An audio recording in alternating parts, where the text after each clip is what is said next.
Hello.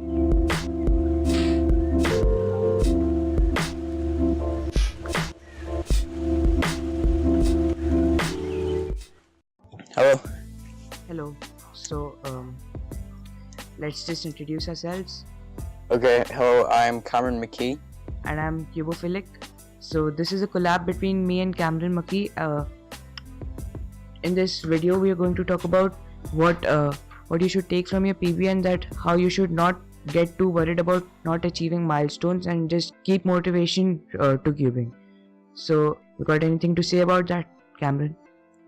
Yeah, it's just that you shouldn't be motivated to do cubing for speed. You should do it because you like cubing, and not to get a PB.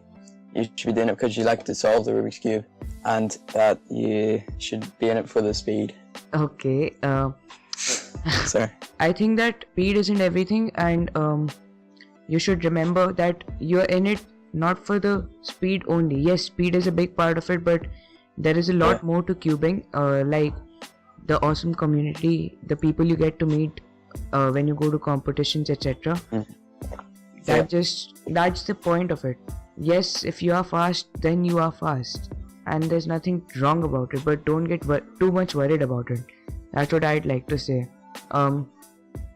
Also, I would like to touch upon milestones, but before we do that, let me just say that I average around 20 seconds, and that my PB is like 13.882. If you follow me on any of the social media, you would have seen it.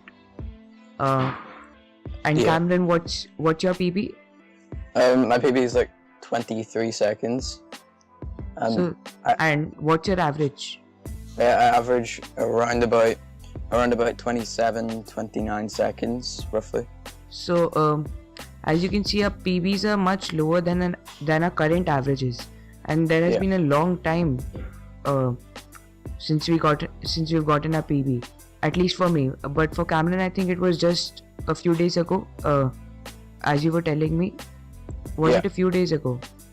Yeah, I just got it a few days ago with a really good cube that I borrowed from a friend, but I don't have that anymore, so my average is a little bit slower. Okay, so would you like to tell us something about that solve? Like, what was different in it? Yeah, well, it was an easier scramble, but that wasn't the main thing. I've been practicing a lot more beforehand, and I could feel it in my fingers that they were turning a lot faster, and I'd had a good warm-up beforehand, and it was quite an easy cross, so I got good look ahead for my F2L. So it was a lot faster in that way.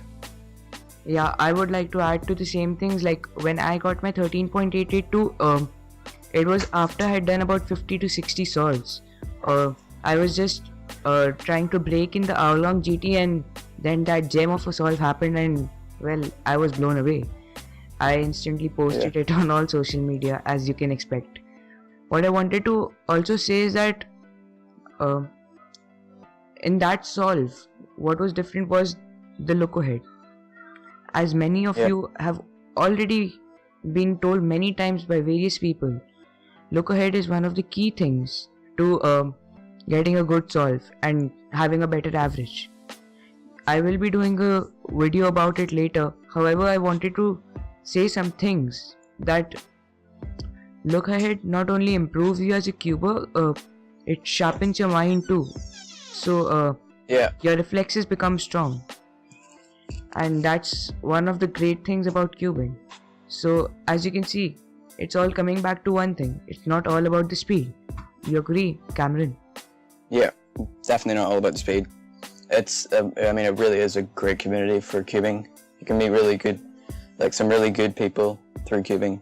Okay. Also, I would like to say that milestones are milestones only because we consider them to be milestones. If we considered sub 23 to be a milestone, then sub 23 would be a milestone, and when we got 22.x, we would be elated. So each time you get a good solve, just be happy that was an awesome solve and you did a good job. Don't get worried that why wasn't it sub 14 or sub 15 or sub 20 also. Because I remember First time I got sub 1, it was 58 seconds and I was blown away. But now if I get about 30 seconds, I'm like, okay, that's pretty good. But I remember just thinking, if you're patient enough and you practice enough, you'll get faster. And that really is true. Just keep practicing and you'll eventually get faster. Yeah, exactly. Practice is one thing, but remember that you shouldn't get too absorbed in it so as to forget about other things.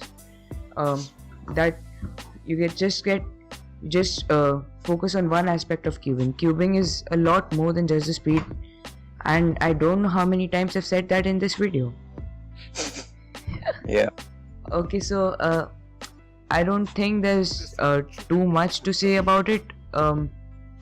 I would like you to please check out mine and Cameron's channels. We would be grateful, and that's all for this video, guys. Please like the video on whoever channel you're watching it on. Please comment on your views about the topic and what you want to add to our list. If you want to say anything or just give some criticism or feedback, it's your choice. And yes, thank you for watching, guys, and bye. Bye.